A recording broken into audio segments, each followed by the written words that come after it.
দেখো আমি এখন তোমাদের সংক্ষিপ্ত প্রশ্নগুলা সমাধান করব। সংক্ষিপ্ত প্রশ্ন দেখো কি আছে। এক নম্বরে দেওয়া আছে 6, 11, 16, 21 প্যাটার্নটির বীজগণিতীয় রাশি নির্ণয় করো। বলছে 6, 11, 16, 21 প্যাটার্নটি কি করতে, বীজগণিতীয় রাশি নির্ণয় করতে। তো দেখো আমরা লিখতে পারি এক নম্বরে আমরা লিখতে পারি প্রদত্ত রাশি।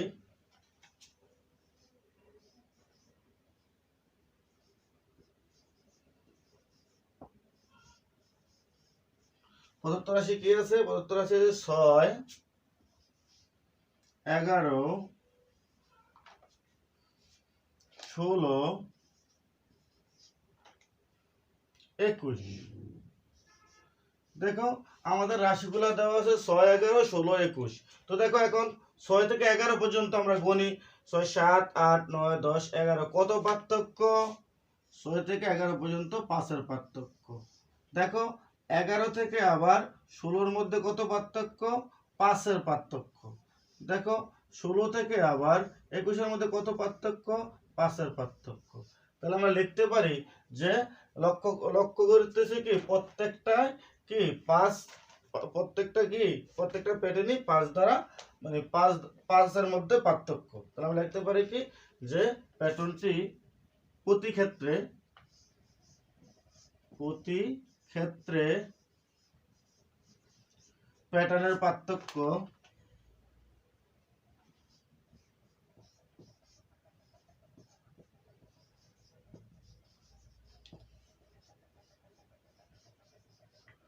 পার্থক্য 5। তাহলে দেখো আমরা কি পেলাম? আমরা প্রতি ক্ষেত্রে প্যাটার্নের পার্থক্য কত পেলাম? 5। যেহেতু আমাদেরকে বলা হয়েছে কি যে প্যাটার্নটির বীজগণিতীয় রাশি নির্ণয় করতে, তো প্রতি ক্ষেত্রে আমরা কত পাইছি? প্যাটার্নের পার্থক্য 5 পাইছি। কিন্তু তো এখন দেখো আমরা লিখতে পারি প্রথম পদ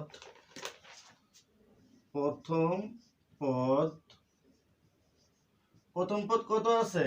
প্রথম পদ আছে 6। তাহলে আমরা লিখতে পারি কত? প্রথম পদ 5 যোগ 1 সমান সমান 5 গুণন 1 যোগ 1। তো দেখো দ্বিতীয় পদ কত? দ্বিতীয় পদ হচ্ছে কত তোমার? তাহলে 10 যোগ 1 সমান সমান 5 গুণন 2 যোগ 1। দেখো এখানে 5 আর 1 6 সমান সমান দিলে 5 কে 5 যোগ 1 6, আমাদের 6 মিলে গেছে। আবার দেখো 6, 10 আর 1 11, এখানে 11 সমান সমান 5 দুগুণে 10 যোগ 1 11 মিলে গেছে। তো দেখো আমরা যা করবো প্যাটার্নগুলো আমাদের মিলে যাবে। তৃতীয় পদ হচ্ছে কত? 15 যোগ 1 সমান সমান 5 গুণন 3 যোগ 1। দেখো 15 যোগ 1 কত হচ্ছে? 16। আর 5 গুণ 3, 3 5 15 যোগ 1 16। তাহলে দেখো চতুর্থ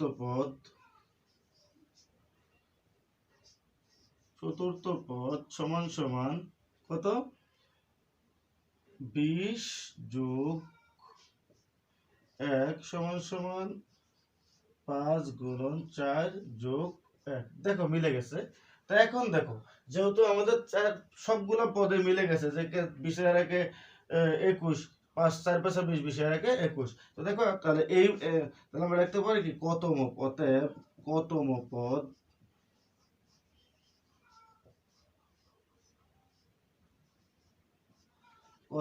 কত? কতম পদ 5 ক গুণন 1 যোগ 1, হ্যাঁ, সমান সমান কত পাই? দেখো সমান সমান 5 ক যোগ 1। হ্যাঁ, তাহলে আমাদেরকে কি বলা হয়েছে?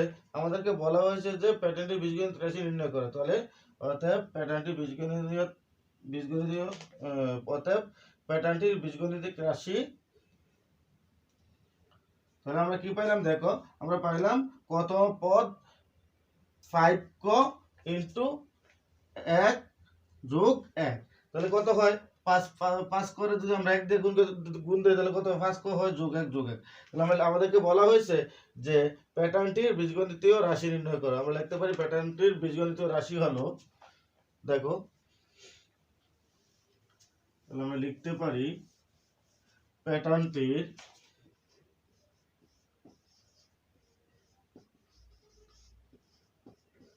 বীজগণিতীয়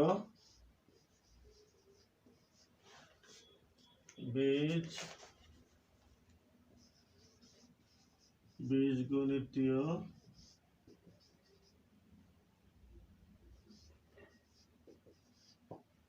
রাশি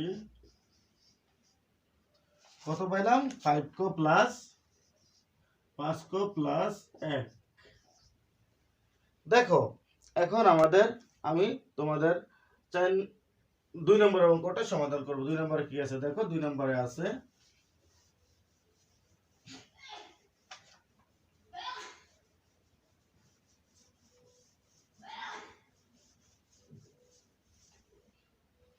দেখো তোমাদের 2 নম্বরে কি আছে, 2 নম্বরে আছে দেখো যে একটা ইয়ে দিয়ে দিছে, মানে চিত্র দিয়ে দিছে, লাগছে পরবর্তী চিত্রটা আমাদের আঁকার জন্য।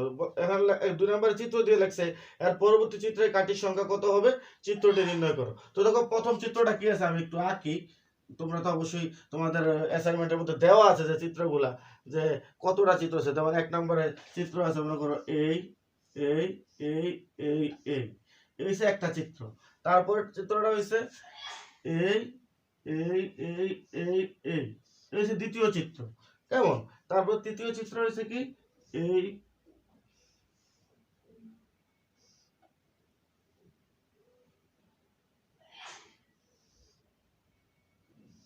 এই হচ্ছে 3টা চিত্র। দেখো প্রথম চিত্রটাতে কতটা কাটি আছে আমরা সেটা দেখি, 1 2 3 4 5। তাহলে প্রথম চিত্রতে আমরা কাটি পাইলাম কত 5। দেখো দ্বিতীয় চিত্রতে আমরা কত কাটি পাই 1 2 3 4 5 6 7, তাহলে আমরা কত পেলাম 7। তো দেখো তৃতীয়তে আমরা কতটা পাই 1 2 3 4 5 6 7 8 9, তাহলে আমরা কত পাইলাম 9। তো এখন দেখো তো আমরা 5 এর সাথে 5 এর সাথে মধ্যে পার্থক্য কত 2, 5 এর সাথে মধ্যে পার্থক্য কত 2। আবার দেখো 7 আর 9 এর মধ্যে পার্থক্য কত 2। তাহলে আমরা আমরা লিখতে পারি কি যে প্রতি ক্ষেত্রে প্যাটার্নের পার্থক্য কত 2। আমরা লিখতে পারি অতএব প্রতি ক্ষেত্রে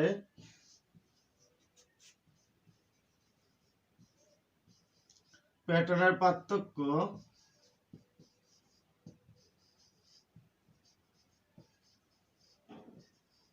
কত 2। তো এখন দেখো যেহেতু প্রথম সংখ্যাতে 5, দ্বিতীয় সংখ্যাতে কত 7, দ্বিতীয়টাতে, তৃতীয়টাতে 9, তাহলে তুমি বলো তো তুমি যে চতুর্থটাতে কত হবে? অবশ্যই 2টা পারবে, যেহেতু প্রত্যেকটাতে 2টা পার্থক্য আছে, তাহলে ওইটাও কি 2টা পারবে। তাহলে চতুর্থ সংখ্যাটি চিত্রটি হলো। তাহলে অতএব আমরা এটা লিখে নিই আগে যে আমাদেরকে বলছে যে চতুর্থ পরবর্তী চিত্রের কাঠির সংখ্যা কত হবে চিত্রটি আঁকো। তাহলে আমরা আগে চিত্রটি আইকা তারপরে আমরা কাঠির সংখ্যাটা দিয়ে দিই। তো দেখো চিত্রটা কি হবে, চিত্রটা হচ্ছে পরবর্তী চিত্র, আমি লিখি পরবর্তী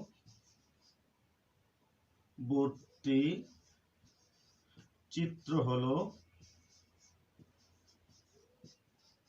পরবর্তী চিত্রটা কি, পরবর্তী চিত্রটা আমি আইকে দেখাচ্ছি তোমাদেরকে। পরবর্তী চিত্রটা হলো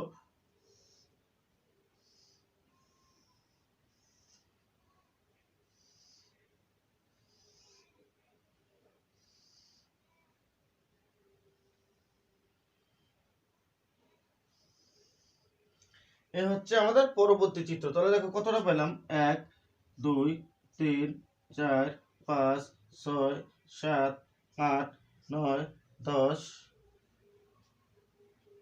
11। দেখো আমরা কতটা পাইলাম, আমরা পাইলাম দেখো 1 2 3 4 5 6 7, 1 2 3 4 5 6 7 8 9 10 11। তাহলে এটা হচ্ছে আমাদের পরবর্তী চিত্র। তো আমাদেরকে বলছে পরবর্তী চিত্রের কাঠির সংখ্যা কত। অতএব পরবর্তী চিত্রের আমি উপরে লিখে দিই। অতএব পরবর্তী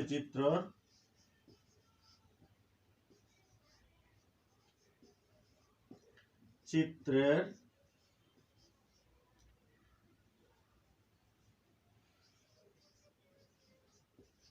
কাঠির সংখ্যা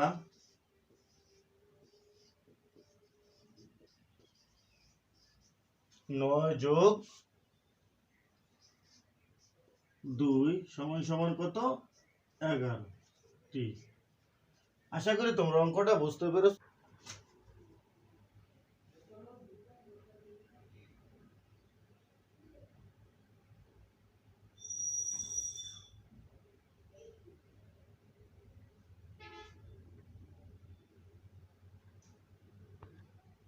4 নম্বরে রয়েছে যে অধিক পরিমাণ বস্তুর ওজন পরিমাপের জন্য ব্যবহৃত মেট্রিক টন পদ্ধতিতে দুটি এককের নাম লিখো। তাহলে আমি লিখব 1 নম্বরে হচ্ছে কুইন্টাইল,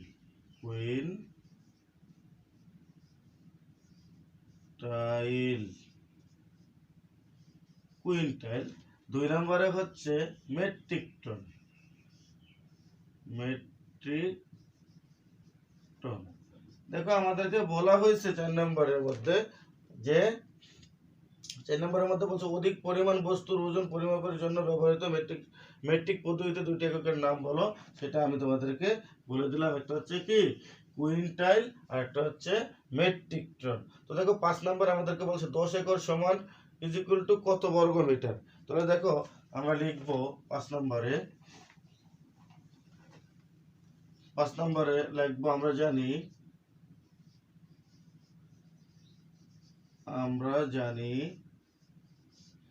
কি জানি 1 একর সমান 4046.86। আমরা জানি কি 1 একর সমান 4046.86। অতএব 10 একর সমান 4046.86 গুণন 10।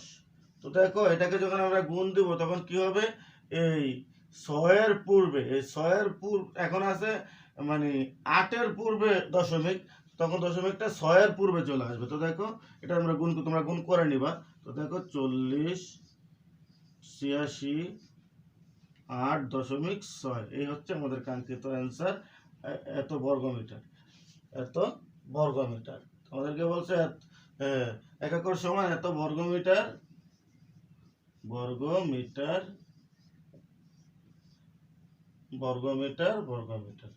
তাহলে আশা করি তোমরা অঙ্কটা বুঝতে পেরেছো।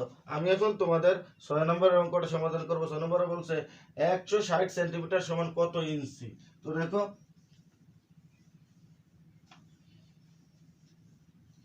6 নম্বরের অঙ্কটা কি আছে। 6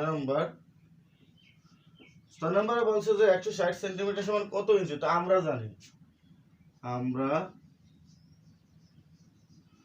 জানি 1 সেন্টিমিটার সমান কত? 1 সেন্টিমিটার সমান 2.54 ইঞ্চি। কত? 2.54 ইঞ্চি। অতএব যেহেতু আমাদেরকে বলছে 60 সেন্টিমিটার সমান কত ইঞ্চি, তাহলে 160 সেন্টিমিটার সমান কত ইঞ্চি বলছে। তাহলে 160 সেন্টিমিটার সমান 160 ভাগ 2.54 কি ইঞ্চি। দেখো এখন আমরা এটাকে ভাগ দেওয়ার পর যেটা হবে সেটা হচ্ছে আমাদের কাঙ্ক্ষিত অ্যান্সার। তাহলে আমরা কি করব? 160 এর 2.54 দ্বারা ভাগ করব। তাহলে 160 ভাগ 2.54। তাহলে আমরা কত পেলাম? দেখো আমরা পেলাম 62.9921। আমরা পেলাম কত? 62.99212598। তা আমরা এতগুলো সংখ্যা নিব না, আমরা কি করব 62 পরের তিনটা সংখ্যা রেখে দিলে আমাদের অঙ্ক হয়ে যাচ্ছে। হ্যাঁ, তাহলে এই হচ্ছে আমাদের কাঙ্ক্ষিত অ্যান্সার। আশা করি তোমরা অঙ্কটা বুঝতে পেরেছো। আমি এখন তোমাদের 7 নম্বরের অঙ্কটা সমাধান করব। 7 নম্বরের মধ্যে কি আছে দেখো, 7 নম্বরের মধ্যে আছে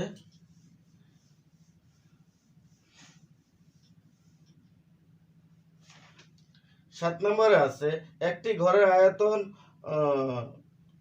7,68,000 ঘন সেন্টিমিটার এবং বায়ু পানির তুলনায় 0.00129 গুণ ভারী হলে ঘরটিতে বায়ুর পরিমাণ কত কিলো? তাহলে আমরা লিখবো কি, দেওয়া আছে 7 নম্বরে আমরা লিখবো দেওয়া আছে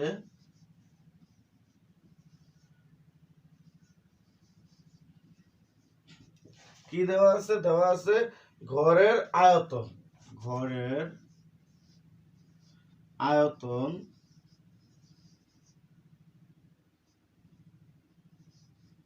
ঘরের আয়তন কত আছে, ঘরের আয়তন আছে 7,68,000। তাহলে আমরা এখানে বলছে বায়ু পানির তুলনায় এত গুণ ভারী, তো আমরা এই লেখাটা লিখি যে বায়ু পানির তুলনায়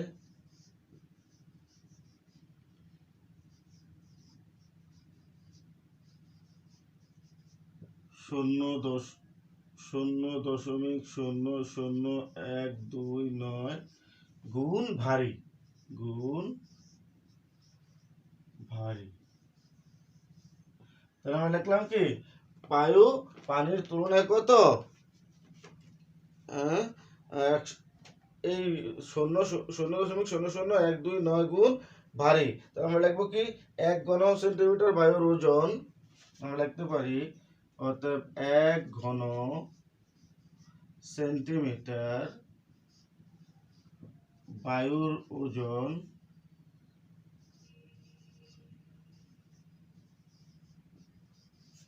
কত, 0.00129 গ্রাম। অতএব 7,68,000 ঘন সেন্টিমিটার বায়ুর ওজন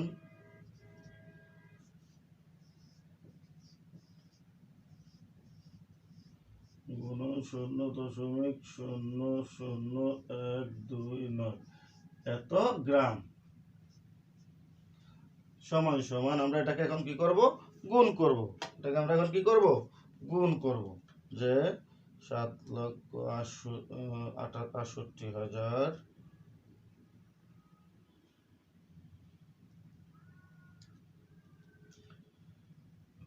গুণন 0.00129, তাহলে কত পেলাম, 990.72। আমরা কত পেলাম, 990.72 আমরা পাইলাম এইটা 990.72।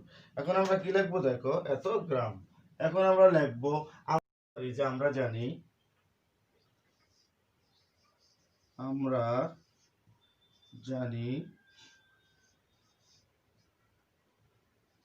যেহেতু এখানে আমরা গ্রাম বার করছি, গ্রাম থেকে আমরা কিলোগ্রাম বার করতে হবে, তাহলে আমরা জানি কি 1000 গ্রাম সমান 1000 গ্রাম সমান 1 কিলোগ্রাম।